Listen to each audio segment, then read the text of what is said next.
Your phone buzzes at 11:47 p.m. It's your landlord. Nobody texts you that late unless it's bad news or money. It's both. Rent's 5 days late. Need it by Friday or we start the process. You read it twice. You don't own the walls around you. You never really believed you did. Tonight you remember why. Level 1. You pay $600 for a room in someone else's house. You're not a tenant. You're a guest who pays. The lease has your name on it, but the rules have someone else's. No candles. No guests after 9. No pets, no exceptions, no negotiation. You knock before you use the kitchen at odd hours because the walls are thin and the silence is loud. Your landlord doesn't know your name most days. He knows your due date. On the 5th of every month, you exist. On the 6th, if you're late, you exist even more, as a problem. He calls at 11:47 p.m. because he knows you'll answer. Poor people always answer. It's the only power you have left, and he's learned to use it against you.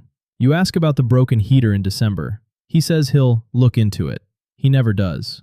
You buy a space heater with money you didn't have, because complaining twice feels like a risk you can't afford.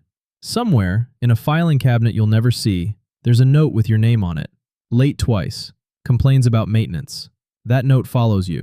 You just don't know it yet. Level 2. You pay $1,400 for your own one-bedroom.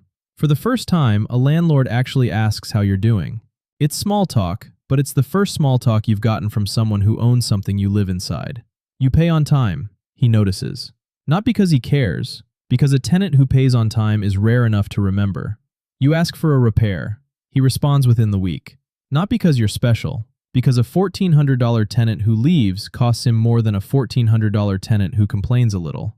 You've become worth keeping, not worth respecting. There's a difference, and at this level, you can feel it but you can't name it. Your lease renews without a fight. He doesn't raise the rent much, not out of kindness, out of math. Turnover costs money. You are, for now, the cheaper option. That's the whole relationship. You thought you'd built something. You built a spreadsheet line that currently favors you. Level 3. You pay $2,800 for a 2-bedroom in a building with an actual leasing office. Now there's a person whose job is to make you feel valued. She knows your name. She remembers you mentioned a promotion. She sends a card when the building has a holiday party. None of it is personal. All of it is retention strategy, dressed up as warmth. And it works anyway, because everyone wants to be remembered by somebody.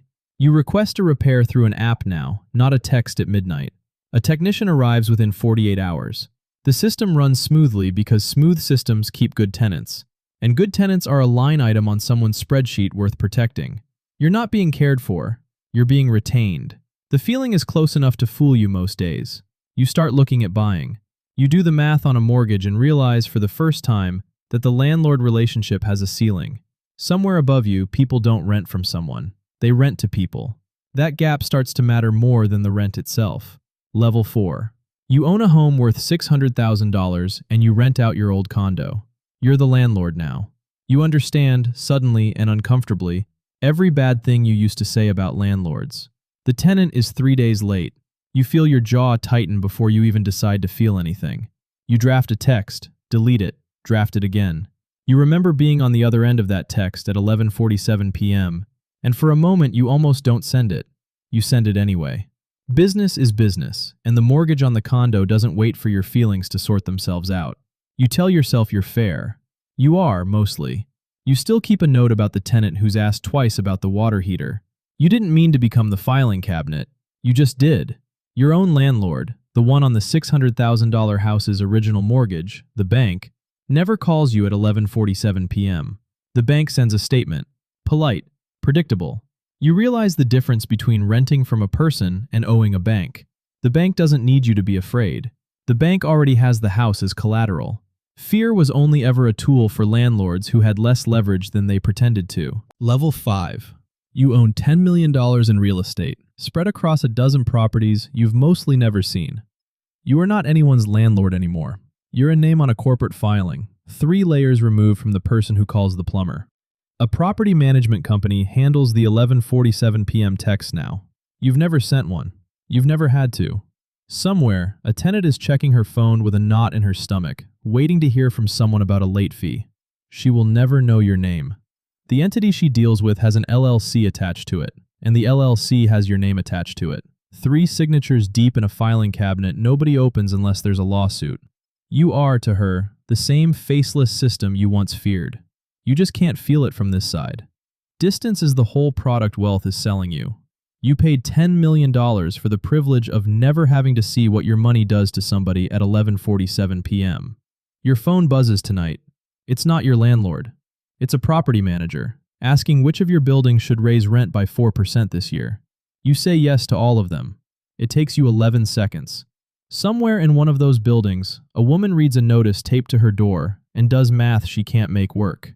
You'll never see the notice. You paid for that too. Somewhere right now, someone's phone buzzes at 11:47 p.m. They read it twice. They don't own the walls around them. They never really believed they did. Tonight, they remember why. And somewhere above them, in a spreadsheet they'll never see, a note gets added with their name on it. The house never changes, only which side of the wall you're standing on.